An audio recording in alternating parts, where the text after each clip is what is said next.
Hello, everyone. Welcome to From Apps to Chains panel. I'm Ben Rodriguez, protocol specialist at Coinbase. We are going to have a very good conversation on this kind of evolution from kind of these smart contract apps to chains in general. Like everybody's just building a chain, build anything you want, all at once, right? So we're going to get right into that right now. Okay. So would love for my panelists here to start introducing themselves, and then we'll get right into it. Griffin, let's start with you. Yeah, pleasure to be here. I'm Griffin.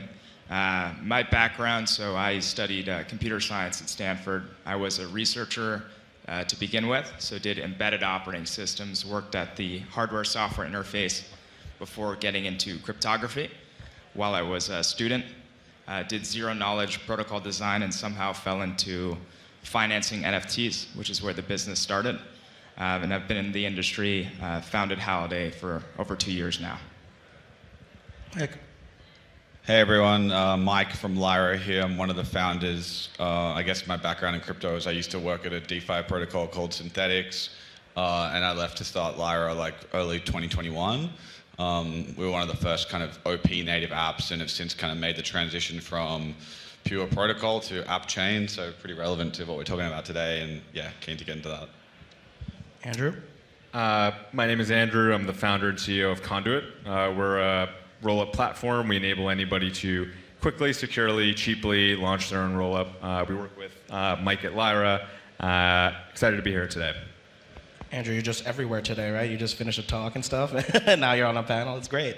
All right, cool. Let's actually get started into what we want to talk about here. So, there's just kind of been a debate, and this is a call forward to Mert and the modular roast on I think day 3, right? So it's monolithic versus modular. So first things first is what can be built in either case? Specifically, try to make the case to modular is better. And there's certain things that can be built that's not for monolithic and stuff like that. Can we get right into that, because I do want to get into how it it seems like it gets complicated and stuff like that. But first, what is the benefits of modular?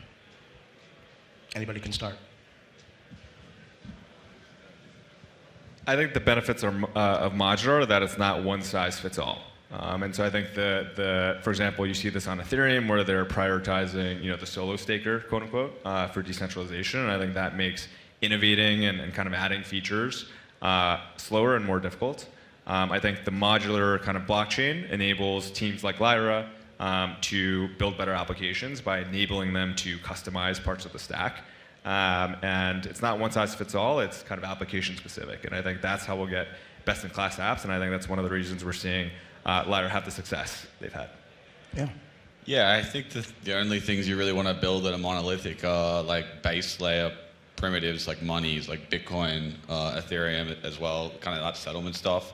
Anyone who's trying to do high performance execution, whether that's DeFi, gaming, or fully on-chain gaming, that kind of stuff, you probably want to go for a modular approach. It's going to give you scalability you just cannot possibly get in the monolithic context. So I'd say pretty much everyone at this point would do better building modular unless you're trying to start a new money, but that's probably going to be pretty hard. You have anything, Griffin? Yeah, I think the reason I sort of gained such high conviction on modular blockchains when I was looking into the industry was honestly the history of computing in Web 2, where once the internet started scaling, there was this trade-off between verticalizing hardware and designing horizontally scalable databases. And if you look at any internet scale technology, I can guarantee you there is not a single vertically scaled application servicing hundreds of millions of people. And you almost get to laws of physics reasons why this is not possible. But you cannot run the internet on a single threaded computer. And that is fundamentally what a monolithic blockchain is. If it's truly a blockchain, it's absolutely ordered. And you can't run hundreds of millions of transactions per second on a system like that. You need this sort of asset compliant, eventually consistent model. Google's running 4 billion containers concurrently to service their workload. If Google has to do it, in all honesty, we're going to have to do it as well. Oh, that's fair. That's fair. So then, let's actually going back into the architecture part of it, right? So, what I like to describe to some of my normie friends, right, is that in Web 2, we have something called microservices, right? And the idea here, just take an example like Uber, right? Uber has like Uber Taxi, Uber Eats, they have Uber Package or Delivery or whatever it is, right? And at one point, they had a monolithic architecture where if you wanted to deploy a change to Taxi, right, you have to deploy change to the entire code base to everything. It would affect everything, like all the operations, right? And then, but they moved into microservice where it's like, oh, we'll split this up between business units, independently deployable, right? And then what happens is that now, okay, if I want to make changes on like Uber Taxi, right? I don't have to affect the Uber Eats app or something like that, right? Would you say that we're at our kind of like a microservices part of building modular right now?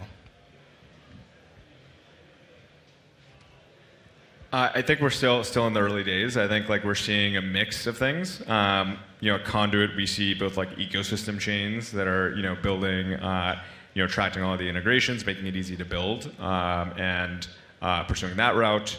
And then we see a lot of application-specific chains. And I think, frankly, at this point, it's more of a compute-constrained thing than anything else. And I think the more compute you have, the more interesting things you can build. And I think rollups are kind of the only way to do that today, securely. I don't know if it's necessarily microservices versus monolithic. The analogy, I mean, there are different reasons why you might do that in a Web 2 architecture. I think of it more as like sharding a database.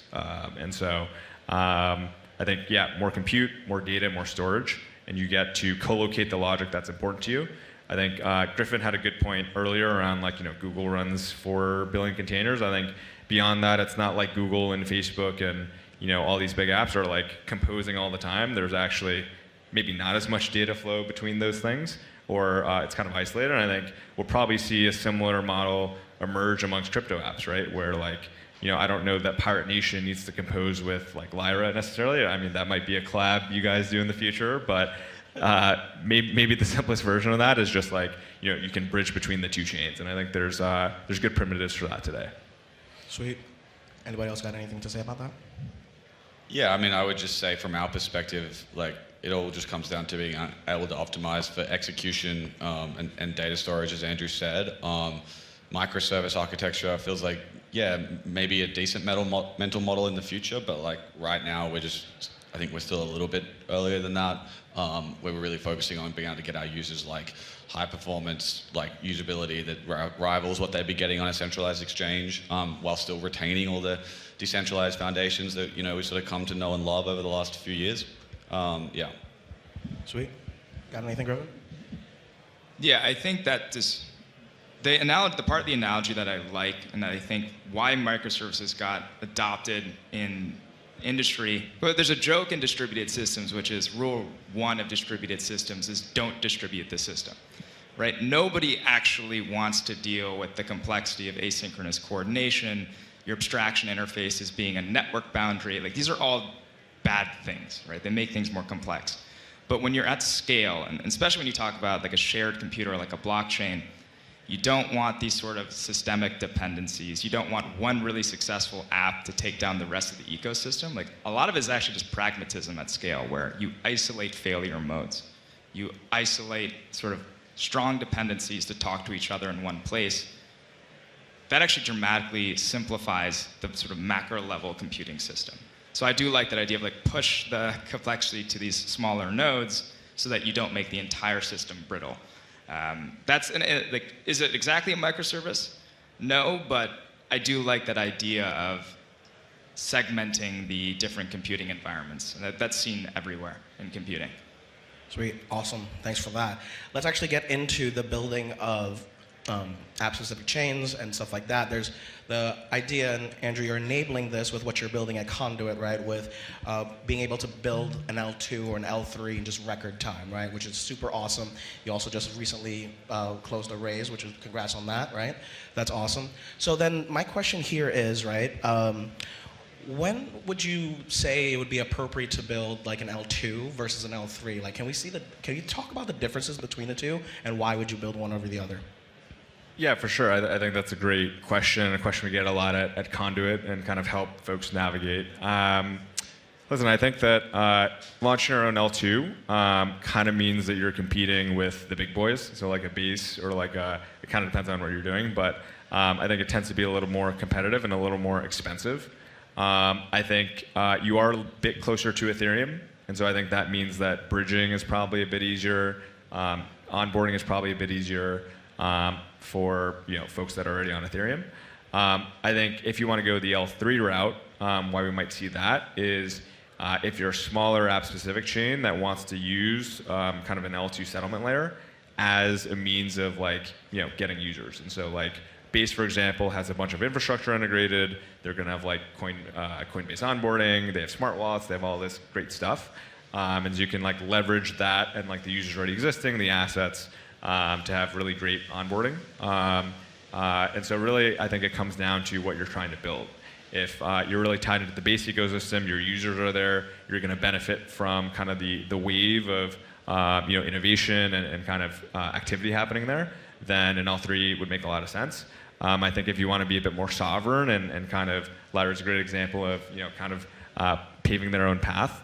I think an L2 makes a lot of sense and enables them to one, start out as an app-specific chain, but in the future they might even become their own ecosystem. Sweet. Can you get into that with Lyra actually? What was the decision to make as an L2 and you go right into building that? Yeah, for sure. So a little bit of context. Lyra is a decentralized derivatives protocols. We do options, perpetuals, structured products, and the like. We started off as a pure protocol actually on Optimism main chain back in 2021, and back then that was kind of the place for us, and we were able to grow our community pretty quickly on Optimism. But kind of over time, we ran into some sort of fundamental scaling constraints of being a pure protocol. And when we came back to design our V2, this was 2022, 2023, we kind of went back to the drawing board and realized, look, we need to do things like portfolio margin on chain, which is for people that aren't derivatives, experts, kind of 50, 100 positions in one account, all sort of getting margined against each other, which is what market makers need, stuff like that, to provide institutional grade liquidity. And very quickly you start to kind of run into gas constraints and how much gas can actually fit into a block and settle on OP mainnet. And that's when we started to think, maybe we want to take control of the actual underlying infrastructure stack and launch our own chain, which is where we met Andrew and the Conduit team.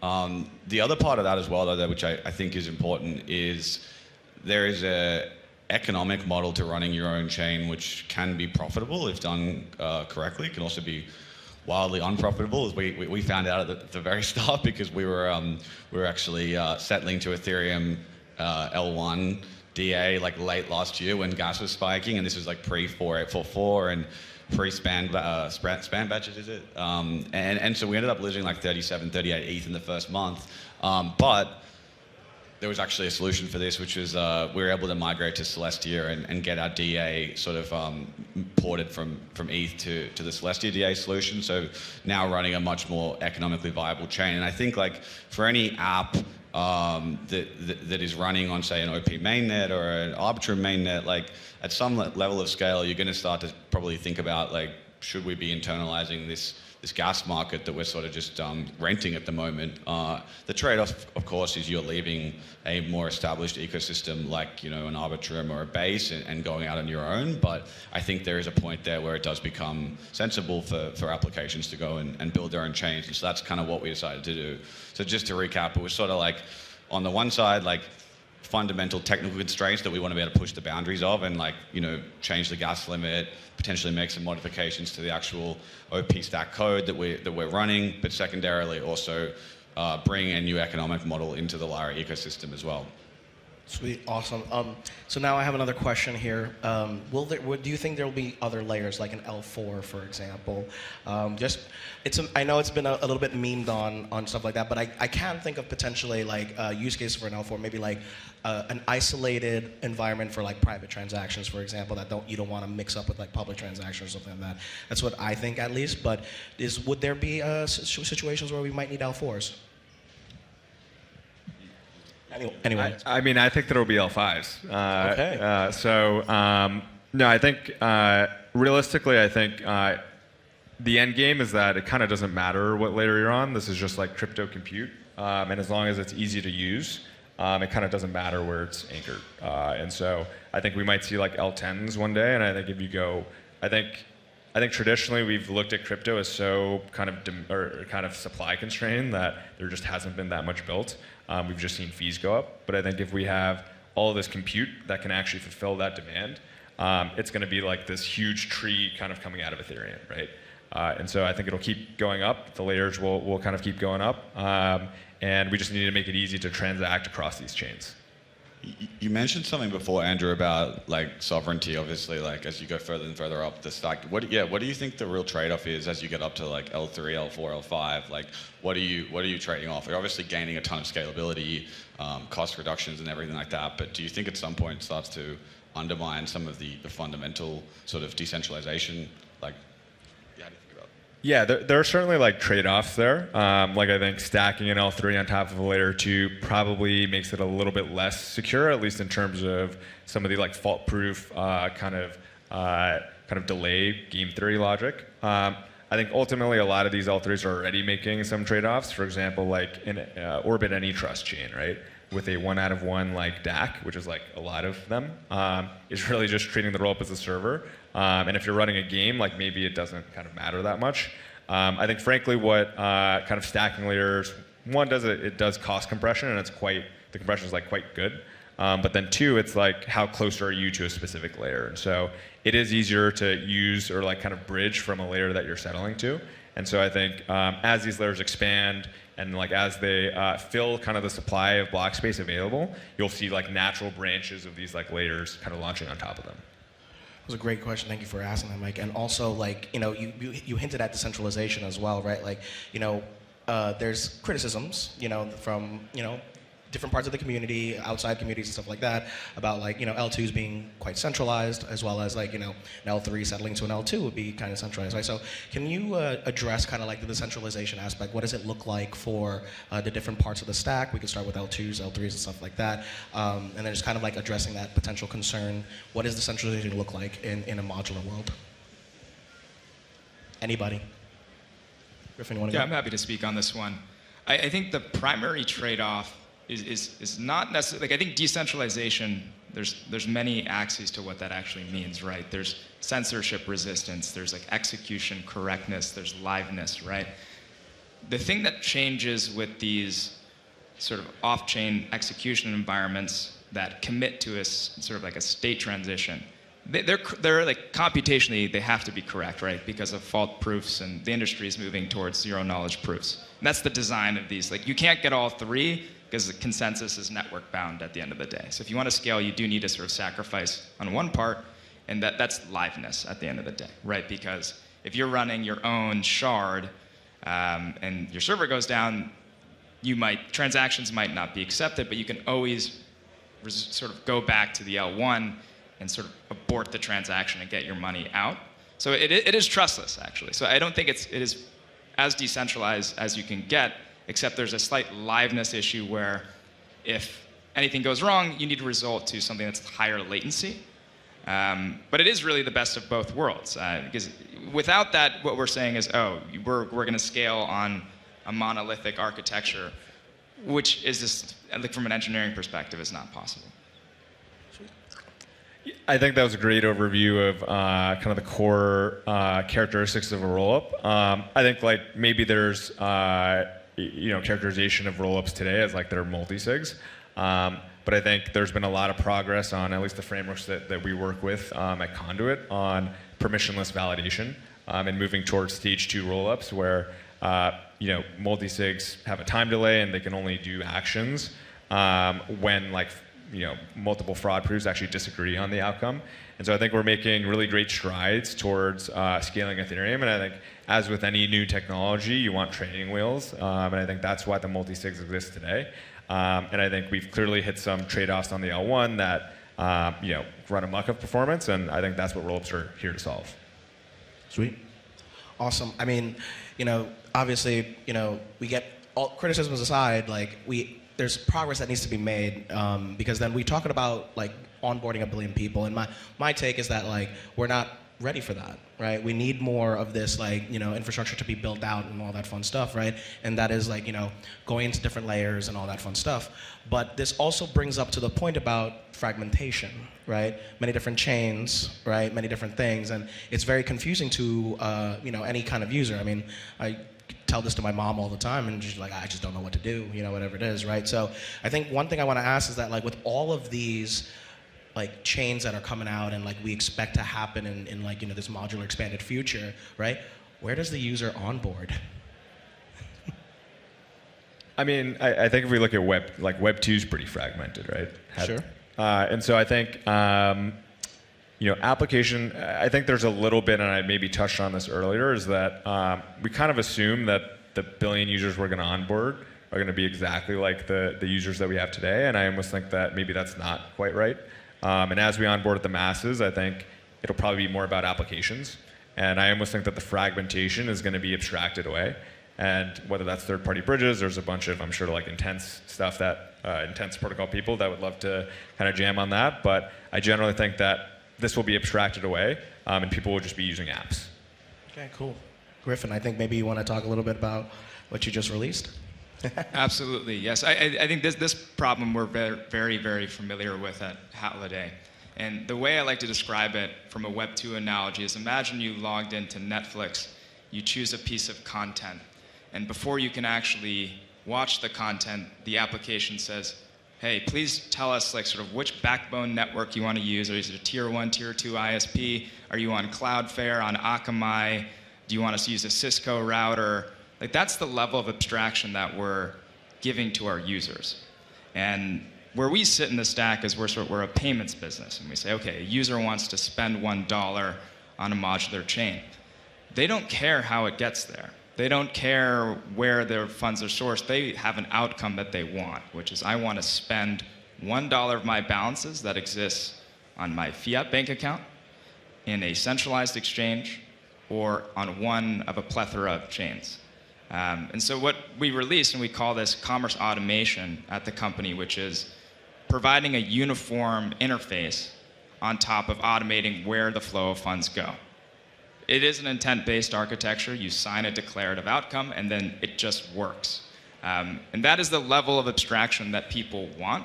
That's the level of abstraction that developers expect, too. Like, you have these amazing businesses in the prior version of the internet, like Visa, that make it easy to talk to hundreds, if not thousands, of banks. Same with Stripe, right? We're trying to do the exact same thing, but for paying into a blockchain, and the whole pitch is, look, grow your volume, grow your TVL by making it easy for people to bring in their cash and bring in their tokens. You shouldn't be telling them how to route networks and do all that stuff. So then if like we have native asset issuance, like for example on some type of L3 or whatever it is, putting that, like using Halliday, that doesn't really matter in terms of like trying to do something else on like maybe put that asset on like another L2 or an L3? Exactly. The sort of use case I'm excited about, and one that we can power, is, let's say you want to buy an NFT on chain 11. You have 10 balances across 10 L3s. And you just want to buy that asset because it's a new application, it's a new app. With our technology, you click once, those get pulled, they get routed, they get eventually settled, and you just buy the thing you want. You don't need to worry about ideally, you don't even think about this execution threading. I think there are going to be single video games that get launched that are popular that will have hundreds of chains. Maybe even hundreds of thousands of chains if they're big enough, right? Think about World of Warcraft that's running a server per zone, or maybe many servers per zone. We're going to that world. I don't think we should expose that to people. Yeah. I was just going to add, I think if you go all the way back, the first step usually for people onboarding into crypto is to buy some crypto from Coinbase or Binance or one of these centralized exchanges, which frankly do an amazing job of onboarding everyone. So I think like from a decentralized application perspective, like starting to see these like, Binance Web3 wallets, OKX wallets, even the like the self-custodial versions like Coinbase's wallet as a service that we've integrated, like for me it's still like that's where you see like the next 10, maybe 100 million users coming into DeFi, because they do still have to come through that funnel at some point.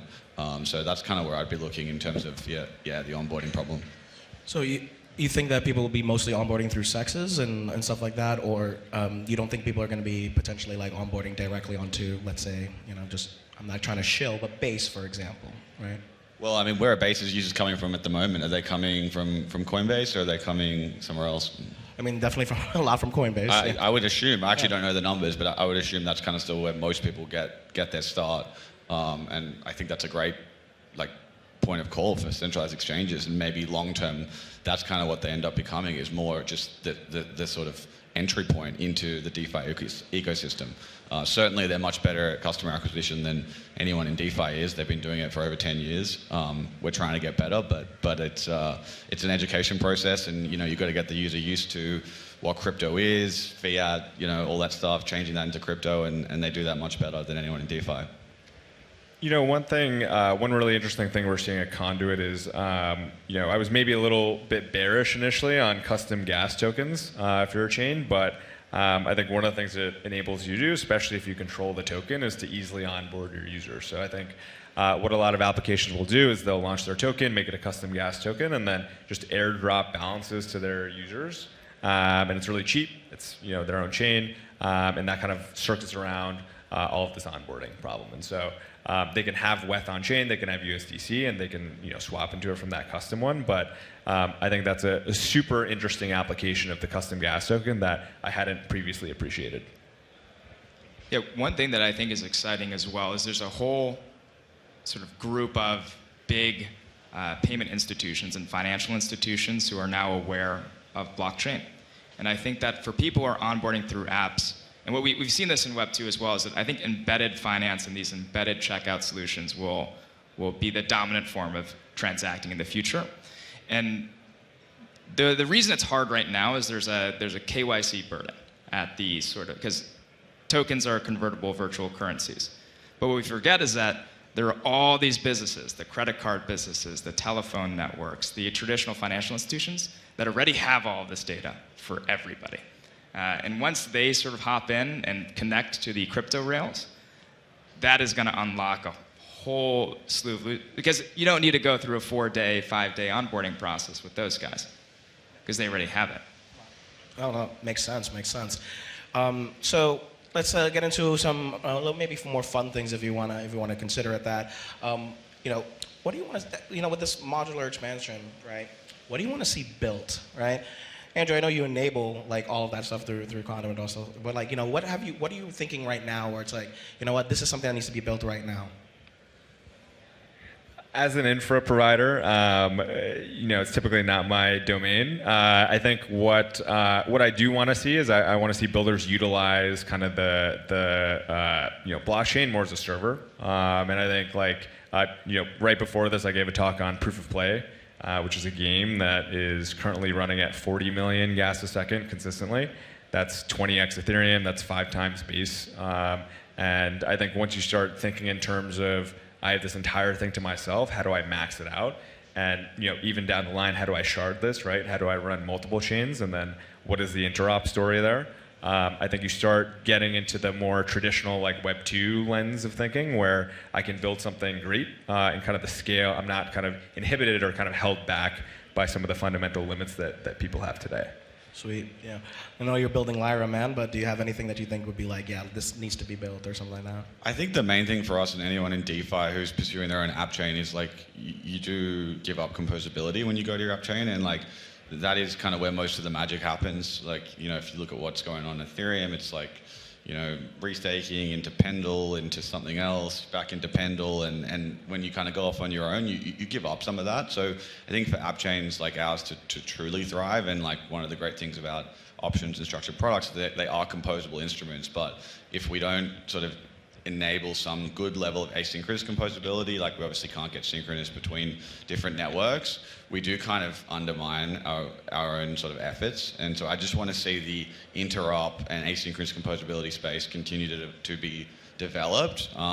Teams like Socket, Layer 0 are obviously pushing that really far, and as they continue to do that, we can make an application which gets the best of both worlds, like high performance execution environment on RL2, where we can do all the portfolio margin and derivatives logic and all that, but still be able to have those tokens and vaults kind of like proliferate out into the broader DeFi ecosystem, whether that's on Ethereum, Arbitrum, or any of these other like app chains and L2s that are coming up.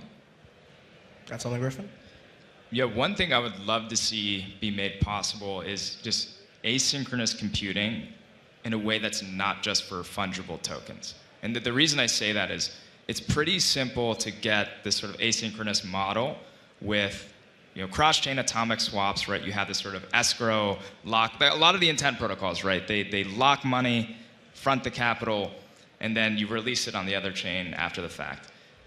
That's great for moving tokens around, but that doesn't work for arbitrary state management. And if we want the blockchain to be a computer and a server, you need a way of moving the bytes around that are not fungible from one place to another. And that's sort of in the way that you expect with like Node.js, when I call a server, right, there's a nice wrapper around the fact that it's asynchronous.